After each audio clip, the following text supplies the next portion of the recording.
आज रोजी मोठ्या प्रमाणात महाराष्ट्रामध्ये पाऊस होत असताना एवढा मोठा दुष्काळ असताना दुष्काळ जाहीर सुद्धा केला नाही आणि जे तुकडा म्हणून टाकला कास्तकारापुढे 8,500 रुपयाचा तो काही कोण्याच कास्तकाराला पूर्णपणे मिळाला नाही।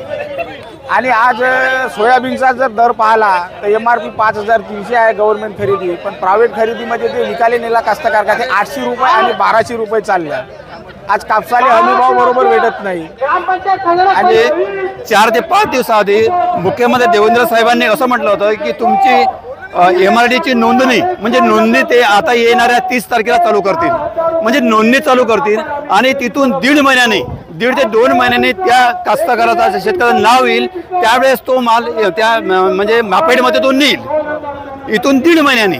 तोपर्यंत का त्या शेतकऱ्याने काय हजामदा करावच्या का काय करायचं, आता त्याला सोंगणीचे पैसे द्यायचे आहे, त्याला कापणीचे पैसे द्यायचे आहे, त्यामुळे तो रश जो मार्केटमध्ये या 2 दिवसामध्ये तो आवक वाढली, त्यामुळेच ते आवक वाढलेली आहे। कारण कास्तकाराजवळ पैसे नाही आहे, ते मजुराचे पैसे द्यायचे आहे किंवा याचे पैसे द्यायचे आणि त्याचाच फायदा घेऊन या व्यापारी लोकांनी मालाचे भाव पाडले, त्याच्यावर गव्हर्नमेंटचं काहीच नियंत्रण नाही आहे। सरकारला आता समजायला पाहिजे, कारण की शेतकऱ्याची पूर्ण कर्जमाफी करायला पाहिजे, कारण की सोयाबीनची परिस्थिती एवढी खराब आहे यावर्षी की माझा 28 एकरामध्ये सोयाबीन होता। 28 एकरामध्ये मी 11 एकरचा सोयाबीन पूर्ण डब्बी आगी लावून पेटून टाकला आणि बाकीचे जे सोयाबीन आहे काढले ते 12 ते 13 एकरामध्ये सोयाबीन फक्त मला 10 क्विंटल झालेला आहे। तुम्ही वर्षभराचं नियोजन कसं खर्च म्हणजे आता कसं ते मराठीच परिस्थिती आहे, आता कास्तकार झाला आणि बँकेचं 5-5.5 लाख रुपये पीक कर्ज आहे आमच्या 4 खात्याचे, 4 खात्याचे 5.5 लाख। आता कर्जमाफी करा शेतकऱ्यांनी, नाही तर मग काही सरकारने कर्जमाफीचा निर्णय घ्यायला पाहिजे तात्काळ। सोयाबीनला खर्च आला पण शेवटी रोटावेटर मारा लागला, दाना बी हातात आला नाही। कापूस पेरला, कापसाची परिस्थिती आतापर्यंत चांगली होती, पाऊस आला, पाऊस निघून गेला, पण कापसाला 5-7-10 बोंड्याच्या वर तो कापूस नाही। आणि फडणवीस साहेब सांगते 33 कोटी दिले, अजून आमच्या खात्यात 1 रुपया पण आला नाही। सरकारला समजायला पाहिजे कास्तकारावर कोणती स्थिती चालू आहे, कास्तकाराच्या बांधावर येऊन पाहावं तर कास्तकाराचे काय हाल आहे। सरकारचे निर्णय सातबारा पुरा केला नाही, शेतकऱ्याच्या मालाले भाव नाही। सोयाबीनले 6,000 देतो म्हणाले, ते बी देऊन नाही राहिले। 500 रुपये 1,000 रुपये क्विंटल प्रति सोयाबीन चाललं। एक तर पावसानं सोयाबीन होऊ दिलं नाही, झालं इकडून तिकडून एकरभर एका एकरामध्ये 1 क्विंटल 1.5 क्विंटल सोयाबीन, तर त्याला भाव नाही। कापसाची काही स्थिती नाही, पुरं पावसानं पुरं कैमान घालून आहे, पुरं काहीच नाही, कापूस पण नाही, बियाण्याचा खर्च नाही घालायला, पोरा बाराले कपडे सुद्धा नाही घेऊ शकलो आम्ही दिवाळीच्या पहिले खात्यात पैसे टाकतो म्हणे पूरग्रस्ताचे ओल्या दुष्काळाचे, ते पण नाही आले अजून। अतिवृष्टीची मदत 8,500 कबूल केली आणि 2 आणि 3,000 फक्त खात्यावर येत आहे। आणि सोयाबीनचं पूर्ण निकृष्ट सोयाबीन बियाणं दिलं आहे आम्हाला आणि एकही क्विंटल न होता पूर्ण आम्हाला रोटावेटर मारावं लागत आहे। ते फक्त काढासाठी आम्हाला खर्च लागून राहिला, उलट ते वावर साफ करायला 2,500 रुपये हार्वेस्टिंगचा खर्च नाही निघून राहिला आमचा त्याच्यातून। हे पूर्ण सरकारची गलती आहे। सरकारनं आम्हाला निकृष्ट दर्जाचं पूर्ण सोयाबीन दिलेलं आहे, त्या कंपन्यावर त्यांचं बर्डन नाही, काही नाही। ते त्या बियाण्यात ना जी नाही ना काही आहे, अशा दर्जाचं सोयाबीन दिलेलं आहे आम्हाला। मागच्या वर्षी जे विधानसभेचं इलेक्शन झालं तेव्हा कोण्याही शेतकऱ्याने कर्जमाफीची मागणी केली नव्हती। कर्जमाफीची मागणी फडणवीस साहेबांनीच केलेली आहे आणि त्यांनी तेव्हा हेही म्हटलं होतं की बा माझं सरकार आल्याबरोबर मी लगेच कर्जमाफी करेन म्हणून। पण सध्या मनात त्यांनी आणखी हे म्हटलं होतं की जेव्हा दुष्काळ पडेल तेव्हा बा कर्जमाफी करू। आज त्यांचं देवानं सुद्धा ऐकलं आणि दुष्काळ पडलेला पूर्ण महाराष्ट्रात 30 जिल्ह्यामध्ये दुष्काळ आहे, फक्त 7 जिल्हे राहिलेले आहेत। मग आज का ते करत नाहीत? महत्वाचं असं आहे की ते कर्जमाफी का करत नाही, यासाठी प्रत्येक महाराष्ट्रातून शेतकरी आलेले आहेत आणि विशेष म्हणजे स्वतःच्या पैशाने आलेले आहेत, हे याच्यातलं महत्वाचं आहे। आमच्या तालुक्यात अजून 1ही रुपया आलेला नाही, अंजनगाव तालुक्यामध्ये 1 रुपया आलेला नाही आहे। माझं एक मोदी साहेबांना सुद्धा आव्हान आहे की शेतकऱ्याला तुम्ही 7,200 रुपयाचा भाव हमी भाव म्हणून कापसाला जाहीर करता आणि आमचाच कापूस जेव्हा कंपनीत जाते, जसं उदाहरणार्थ रामदेव बाबाची जी कंपनी आहे, हे दिव्याच्या वाता आणि फुलवाता बनवतात, ह्या वाताच्या बनवल्या जातात, ह्या 1,50,000 रुपये किलो न विकल्या जातात। मग ह्या इतका मोठा फरक का? इतकं मोठं असून मग या बलाढ्य उद्योगपत्यांना कर्जमाफी केली जाते, मग शेतकऱ्यांच्या कर्जमाफीसाठी नियम अटी का लागू होतात? यांना कर्जमाफी बिना शर्त का दिल्या जाते? बच्चू भाऊच्या नेतृत्वामध्ये या महाराष्ट्रातील तमाम शेतकरी देवा भाऊच्या टाक्यातून फेकलो आहे. आपल्याला पाहुणचार आहे, जोपर्यंत कर्जमाफी होणार नाही तोपर्यंत सर्व दवायाने देवा भाऊ आपले करणार आहे. आणि लाडक्या बहिणीने उद्या घेऊन येता 1500 रुपयातलं साडी देणार आहे. खात्याने हाकून बेसवणं आहे का काका? अरे नाव देवाय फक्त देव प्रसन्न होत असते. आमचा या संख्या प्रसन्नच नाही होऊन राहिला. शेतकऱ्याची कर्जमाफी 3 या मोबाईलला का नाही?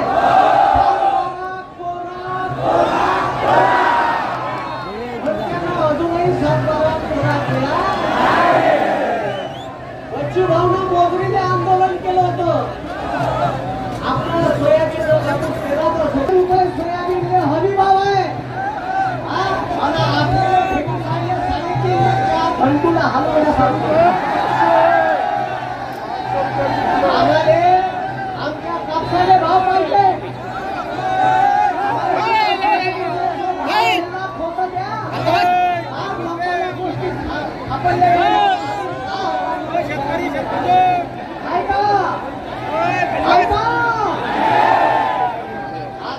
देवा भाऊच्या टप्प्यात तोपर्यंत राहतो जोपर्यंत आपली कर्जमाफी होत बरोबर इलेक्शनच्या अगोदर आपलं मतदान काढून घ्यासाठी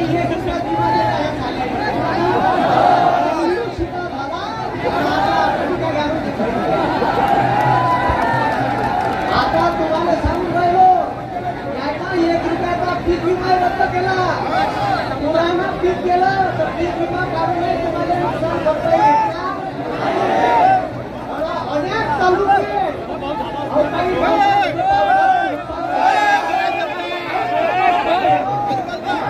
दिवाळी काही झाली या शेतकऱ्याची.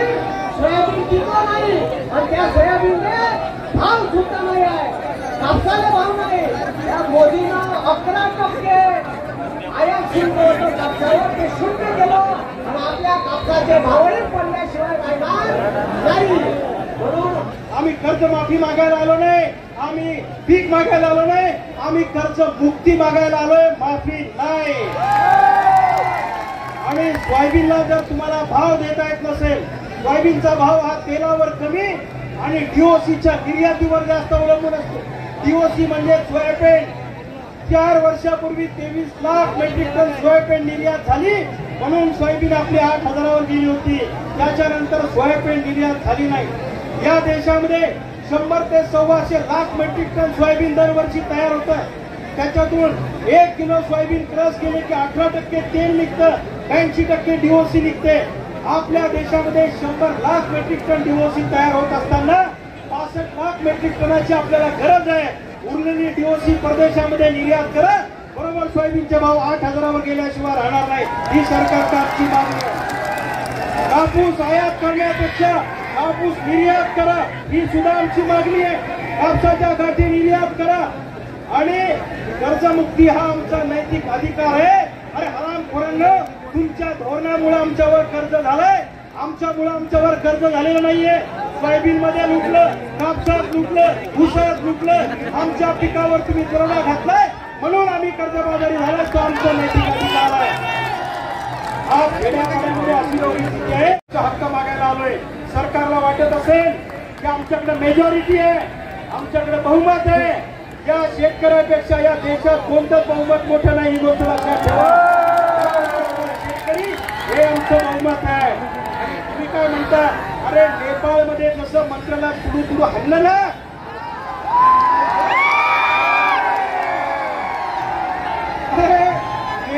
नेपाळचे मंत्री देश सोडून पळून गेले. लक्षात ठेवा. तिथं बच्चूभाऊंना म्हणे नागपूर नंतरचा 4था टप्पा मुंबईत ठेवा, सालाला हरामखोरांना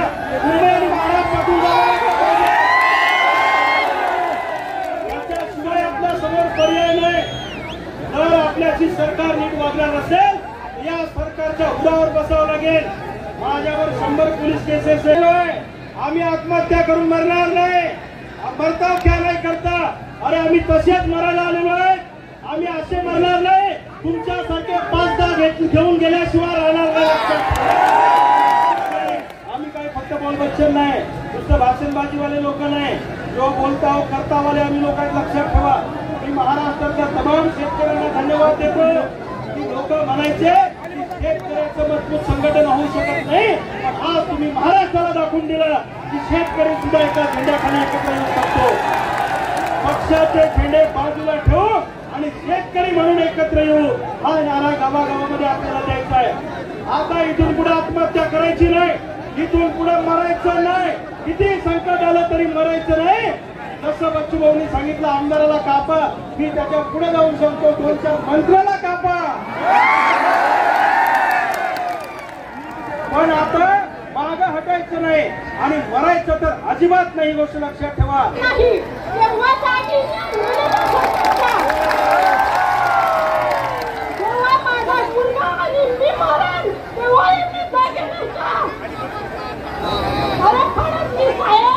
मुख्यमंत्री आहे. लाडक्या बहिणींना 1500 देतात आणि आम्ही विधवा असून आम्हाला 1500 देतात फक्त. त्यांचा लाडका भाऊ बनला. विधवा बहिणींचा लाडका भाऊ कोण? जबाब द्या, जबाब द्या, लवकर आम्हाला जबाब द्या. आम्हाची जबाबदारी कोण घेणार? लाडक्या बहिणीची तुम्ही जबाबदारी घेतली, विधवा बहिणींची जबाबदारी कोण घेणार? 1500 रुपयामध्ये लेकरू माय जर मुलं जगतात का? तुम्ही तरी जगता का 1500 मुले? तुम्ही तरी तुमचा आमदारकीचा किंवा मुख्यमंत्री असल्याचा निधी कमी घेतला का? जो तुम्हाला पगार मिळतो तो कमी घेतला का? आमच्या शेतकऱ्याच्या सोयाबीनला भाव का नाहीये? आमचा शेतकरी अनाथावर मरणार नाही. आता तुमचा जीव घेतल्याशिवाय राहणार नाही. अरे बाबा, तुझ्या बापाच्या घामाला दाम नाही, तुझ्या मायेच्या घामाला दाम नाही आणि तुझ्या बापाने पिकवलेल्या मालाला खर्च भरून गेल एवढा रास्त भाव नाही, म्हणून शेतीत बचत नाही. ऋणबाई हत्या चुकत नाही तुला समजतं. पण सारे सोंग घेतले तरी पैशाचा सोंग घेता येत नाही. पैशाचा सोंग घेता आलं नाही तर 5 बोटं तोंडात जात नाही. इच्छा असूनही आपण कर्ज फेडू शकत नाही. आणि म्हणूनच आपण सगळे माफी ही गुन्हेगारांना देता येते. मी वकील आहे. माफी गुन्हेगारांना द्यायची आहे. आम्ही माफी मागत नाही. आम्ही कर्जमुक्ती मागायला आलो. आमचा नारा सरकार आणि आपला मुख्यमंत्री आपलं नवीन पोपट हाय लागलं मिठी मिठी बोलायला. काय म्हणे? निवडून द्या. 7-12 कोरा कोरा कोरा कोरा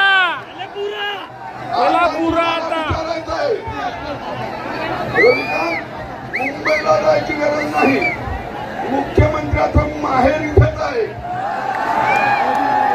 आणि आता तुम्हाला विचारायचं आहे कर्जमाफी नाही, कर्जमुक्ती द्या. बाप दाखवा नाही तर श्राद्ध करा. कारण आणि दुसरं हे विचारायचं आहे. काय विचारायचं आहे? मेरे अंगणे में तुम्हारा क्या काम है? लोकशाही मधल्या प्रश्नाची उत्तर पहिल्यांदा बात से, बाद में मुलाकात से, और जो आपकी खातरी होते कि लातों के मुंह हाथों से नहीं मांगते. नंगे कोई खुदा डरता है तब लात से. कारण संतांनी सांगितलंय हे आम्हाला सांगतात भाषणातून. आम्ही प्रभू रामचंद्राचे वंशज आहोत. सांगतात रघुकुल गीत सदा केली आहे, प्राण जाय पर वचन न जाय. अरे बापू तूच तर बोलला ना राजा. आणि संतांनी सांगितलं आहे. काय म्हटलंय संतांनी? बोले कैसा चाले त्याची वंदावी पाऊले. आणि पुढे सांगितलं आहे बोले कैसा न चाले त्याची चेंदावे चांगले. निर्णय करायची वेळ आलेली आहे. आपण एकत्र कुठे आलोय? देवेंद्र फडणवीस जे महाराष्ट्राचे मुख्यमंत्री आहेत, त्या देवेंद्र फडणवीसांचं घर ज्या ठिकाणी आहे त्या नागपूर जवळ या चौकात आपण इशारा देण्यासाठी एकत्र आलोय. आपलं दुसरं काही म्हणणं नाही. देवेंद्र फडणवीस, आपण म्हणालात निवडणुकीमध्ये आमची मतं घेण्यासाठी म्हणालात, मी सत्तेवर आल्यानंतर 7-12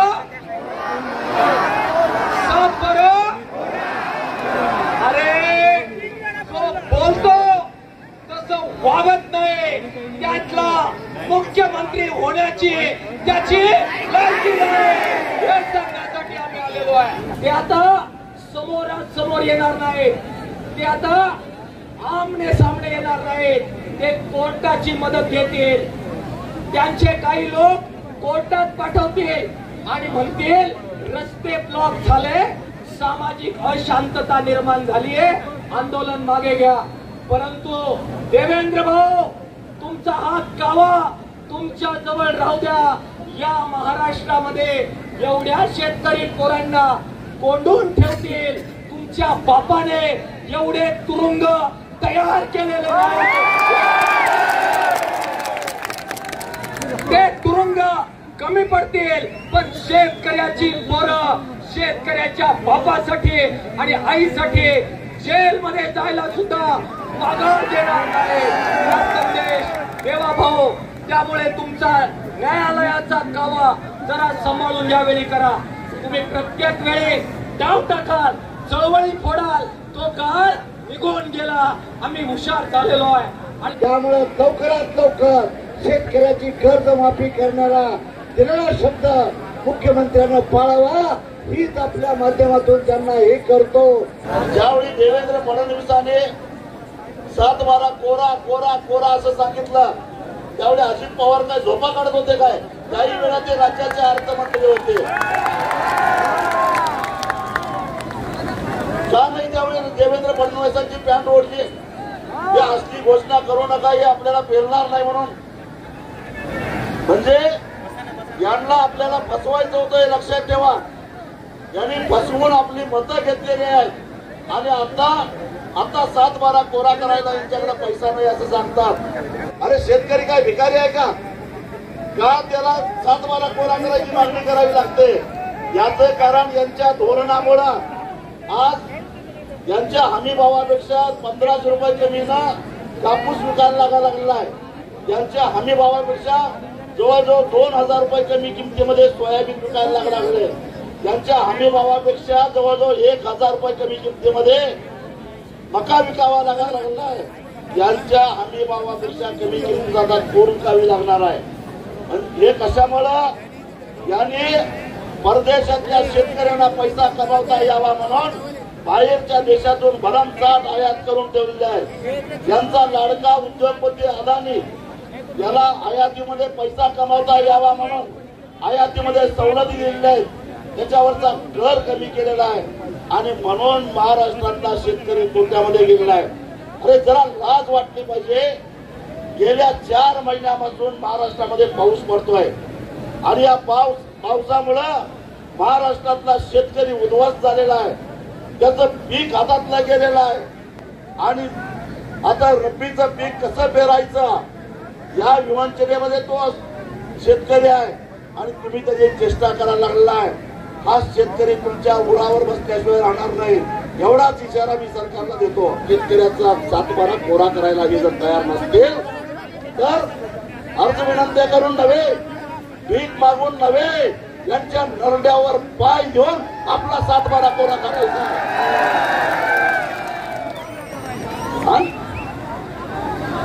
आणि जोपर्यंत हा 7-12 कोरा होणार नाही तोपर्यंत मागे हटायचं नाही. भले प्राण गेला तरी 72 एवढंच सांगतो मी. या सगळ्या नेत्यांना, वामनरावना विचारा, राजूभाऊंना विचारा, यांची हयात त्याच्यात गेली, यांना विचारा का आंदोलन उभं राहणं आणि आंदोलन टिकणं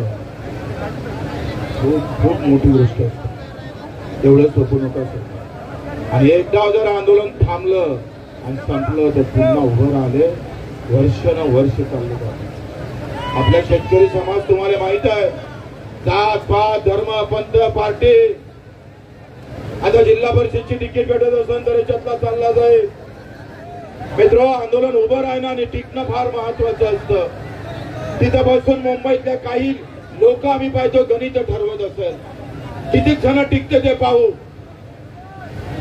अशा प्रकारचे मनसुबे बांधले गेले जात असते. इथं अधिकारी सांगत असेल तुम्ही फिकर करू नका, हे रात्रून गेल्याशिवाय राहणार नाही, आणि तुम्ही गेले तर नाहीच पाहिजे. इथून फोन करून आम्ही पाहतोय, आज जेवढे माणसं आहे तेवढे उद्या आमच्या बहिणी आल्याशिवाय राहणार नाही, हे ठणकावून सरकारला सांगितलं पाहिजे. अरे आमच्या बहिणीचं पोर जर पोटात मरत असेल तर कापाचं नाही तर काय पूजा करायची का रे तुमची?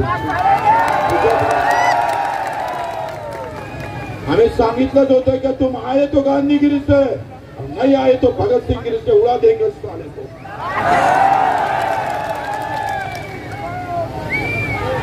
ही लढाई तुमच्या आमच्यासाठी, आमच्या आयुष्यासाठी, आमच्या सगळ्या येणाऱ्या पिढीसाठी किती महत्वाची आहे. निवळ कर्जमाफी नाही, कर्जमुक्त नाही, निवळ आम्ही हमी भावाची नाही. तर शेतकरी जिवंत आहे हे सांगण्याची लढाई आहे. लक्षात, हम अभी जिंदा आहे, आम्ही जिवंत आहे सांगण्याची लढाई आहे भाऊ. पैसा नाही असं जर तुम्हाला वाटत असेल तर आताच सांगितलं 85,000 कोटीचा शक्तीपीठ करायची गरज नाही. 64,000 कोटी एकट्या मुंबईला आम्ही पाहतोय. याच बजेटमधून सरकारनं दिलं 64,000 कोटी. ज्या मुंबईचं स्वतःचं बजेट 1 ते 1.5 लाख कोटीच्या घरात असेल, त्याच मुंबईच्या घरात आम्ही पाहतो राज्य सरकार 64,000 कोटी देतं. तुमच्यासोबत भेदभाव होतं, तुमच्याला काही किंमत नाही, आपली काही अवकात नाही असं सरकारले वाटतं. थोडं बारकावे डोक्यात रात्रभर चिंतन करा. आपली अवकातच संपून टाकण्याचा विचार सरकारचा एकंदरीत आहे, पक्षांचा आहे. आज हे सगळे नेते आम्ही पाहतो एकत्र काय येतंय, हे काही राजकारणासाठी येत नाही भाऊ. तुमचं आमचं मरण रोज ते पाहत. नाहीतर आम्ही पाहतो एवढ्या सगळ्या नेत्यांनी एकत्र यावं, हे आंदोलन करावं, आयुष्य देशात गेलं ते पुन्हा उभं राहावं. एवढ्या सगळ्या प्रामाणिक भावनेतून हे लोक आले. त्यांची किंमत खऱ्या अर्थानं अजून मजबूत झाली पाहिजे. कोण मोठं कोण लहान नाही हे महत्वाचं नाही, आमच्या वेदना किती महत्वाच्या आहे हे समजलं पाहिजे. वेदना प्रचंड आहे. पिकवल्यानंतर त्या दिवशी आम्हाला एक महिला भेटली आणि बच्चू 500 रुपये सोयाबीन विकावं लागली. 6 क्विंटल सोयाबीनचे पैसे 3,000 रुपये आले. फक्त रडत होती. किती दिवस हे रडणं ऐकायचं, किती दिवस आम्ही हे सहन करायचं. आता जुळलंच आहे सगळं, तर मागं हटायचं नाही हे सांगायला खास करून उभं राहिलं. तुमची गैरव्यवस्था होईल मान्य आहे. तुम्हाला असं वाटेल का हे सगळी घाम येत आहे, पाण्याची प्याची सोय नाही, जेवणाची सोय नाही, जेवण कुठे भेटणार. आम्ही जेवणासाठी आलो नाही, एका दिवसाच्या जेवणाची लढाई नाहीये. माझ्या आयुष्यभराच्या जेवणाची व्यवस्था आम्हाला करायची. आम्ही पिकवलेल्या एका धान्याचा खऱ्या अर्थानं मोल आम्ही समजून घेण्याची खऱ्या अर्थानं वैचारिक बैठक तुम्हाला डोक्यात घ्यायची.